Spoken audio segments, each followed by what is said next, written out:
HEC को बंद होने से बचाने व कर्मियों को 18 माह के बकाये वेतन का भुगतान करने सहित अन्य मांगों को लेकर बुधवार को इंडिया गठबंधन के नेताओं ने महामहिम राज्यपाल से मुलाकात कर ज्ञापन सौंपा। इंडिया गठबंधन की ओर से झामुमो, कांग्रेस और सीपीआई के नेता शामिल रहे। करीब 1 घंटे की इस मुलाकात में इन नेताओं ने राज्यपाल के समक्ष एचईसी की दुर्दशा और राज्यपाल को अवगत कराया।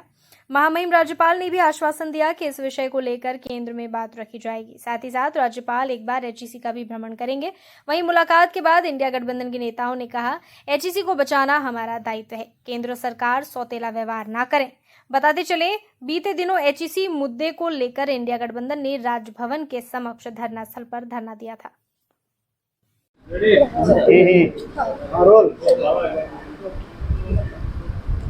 आज राजभवन पहुंचे थे, मुलाकात हुई, क्या कुछ विषय?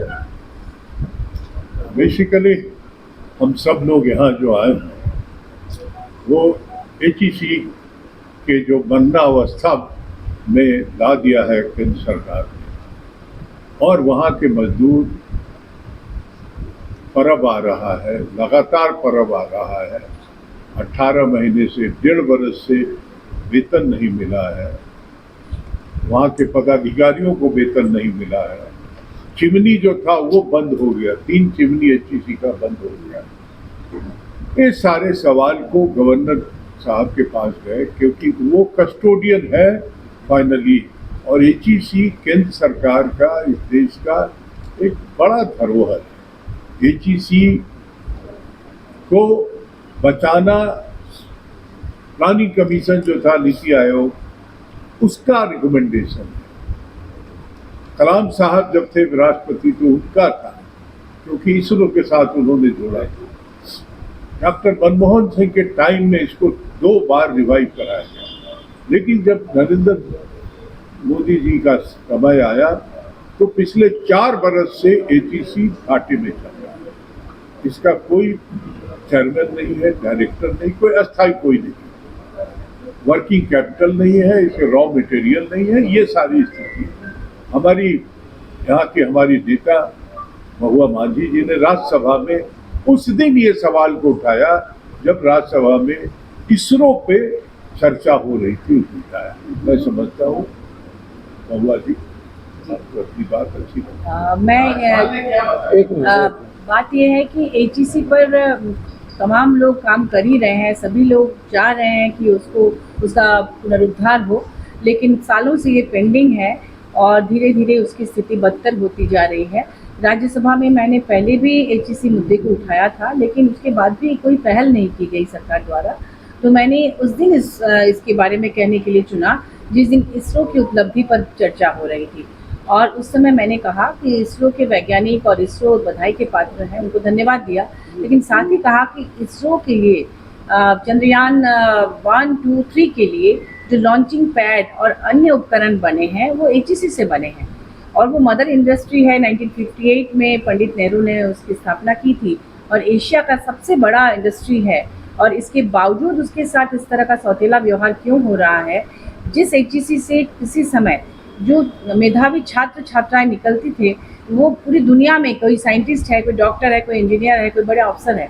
अभी जो हालत है, तनख्वाह नहीं मिलने की वजह से बच्चों का नाम स्कूल से कट रहा है, वो चाय बेच रहे हैं, अखबार बेच रहे हैं, इडली बेचकर वो ऑफिस जा रहे हैं ताकि उनकी हाजिरी बनी रहे, और उनका सेंटिमेंट जुड़ा हुआ है उससे। और इतना बड़ा इंडस्ट्री क्यों? आखिर केंद्र सरकार प्रतिमा पर, इतने बड़े बड़े स्टैचू पर करोड़ों रुपए खर्च कर रही है।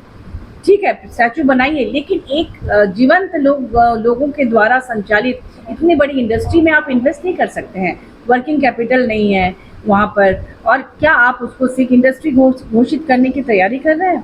क्या उसको प्राइवेट के हाथों देना चाहते हैं, जैसा कि वहाँ के आंदोलनकारी साथियों का ये कहना है कि शायद उनकी आशंका है कि जिस तरह से रेलवे और एयरपोर्ट, हवाई जहाज, सब चीज़ प्राइवेट को दिया जा रहा है, प्राइवेट के हाथों, क्या केंद्र सरकार इसको भी तैयारी कर रही है देने के लिए? ये सवाल मैंने उठाया है, और मैंने कहा है, अनुरोध किया है कि सबसे पहले तो वहाँ के ऑफिसर्स, वर्कर्स और जितने भी कर्मी हैं उनको उनका बकाया वेतन दिया जाए, और फिर उसके पुनरुद्धार की व्यवस्था की जाए, क्योंकि एचईसी के पास ज़मीन है करोड़ों की, जिस पर बड़े बड़े सरकारी प्रतिष्ठान बने हुए हैं, तो आखिर उसकी जर्जर स्थिति क्यों रहेगी? तो इन तमाम मुद्दों को लेकर हम लोग काम कर रहे हैं। टीम इंडिया इसमें पूरी तरह से लगी हुई है। राज्यपाल का क्या आश्वासन आज हम लोग पहले से ही प्रयास चल रहा है माननीय मुख्यमंत्री जी का, और अगर वो हो जाए तो निश्चित रूप से यहाँ के लोगों के लिए बहुत पुरानी मांग थी, और मैंने भी इसको उठाया है राज्यसभा में, सरना धर्म कोड की मांग, क्योंकि बहुत सारे आदिवासी संगठन इसकी मांग कर रहे हैं, क्योंकि उनका नाम हिंदू वाले कॉलम में लिखा जाता है। उनका कहना है कि वो प्रकृति पुजारी हैं, तो अगर वो मांग कर रहे हैं जिस तरह से हिंदू, मुस्लिम, ईसाई, पारसी, बौद्ध सबके लिए है, तो उनको भी अपना धर्म को झारखंड विधानसभा ने पास करके भेजा, झारखंड विधानसभा अब केंद्र सरकार के पाले में है। केंद्र सरकार बहुत इन सारी चीजों पे मीठी मीठी बातें कर रही, तो करके दिखाए। ठीक आप कंटिन्यू करें। अजय जी, आप कुछ बोलना चाहेंगे?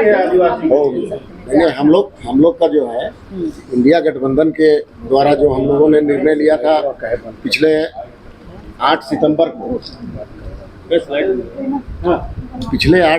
को जो हम लोगों ने निर्णय लिया था इंडिया गठबंधन के द्वारा कि 14 तारीख को राज्यपाल के समक्ष धरना प्रदर्शन का कार्यक्रम, 18 तारीख को, ये 21 तारीख को दिल्ली के जंतर मंतर में कार्यक्रम, राज्यसभा में इस मुद्दे को मोबाजी से उठवाना और माननीय महामहिम राज्यपाल से मिलना, हम लोगों ने इतना काम अभी कर लिया है। और सबों के अगुवाई में सारे लोग का सहयोग से कार्यक्रम जो भी बना 8 तारीख से लेकर अभी तक बहुत सक्सेसफुल रहा है।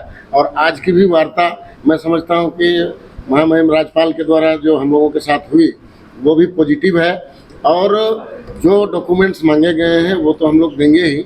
और आगे की रणनीति, जैसा कि एक साथी ने पूछा था कि राष्ट्रपति से मिलने की बात है, तो हम लोग फिर से बैठक करेंगे इंडिया गठबंधन की और आगे का निर्णय लेंगे, और निश्चित रूप से हम लोग वहाँ तक भी जाना चाहेंगे। हो गए वो क्यों नहीं सवाल उठाते हैं कि महुआ मांझी को उठाना पड़ता है? वो जिनके राज में है, वो 2 मंत्री जो दिल्ली में बैठे हुए हैं, वो क्यों नहीं एचईसी के अपने कैबिनेट में इसकी बात उठाते हैं? क्योंकि हम तो कैबिनेट में बाह पकड़ करके एचईसी को रिवाइव कराया था 72 दिन के सारे स्ट्राइक और खत्म होने के बाद। तो ये सवाल सबसे ज्यादा है कि अगर एचईसी में कोई निर्णायक फैसला नहीं हुआ मोदी सरकार के द्वारा, तो मरता क्या नहीं करता, जनता के बीच में ये लड़ाई ले जाएंगे और निश्चित ले जाएंगे। चलिए।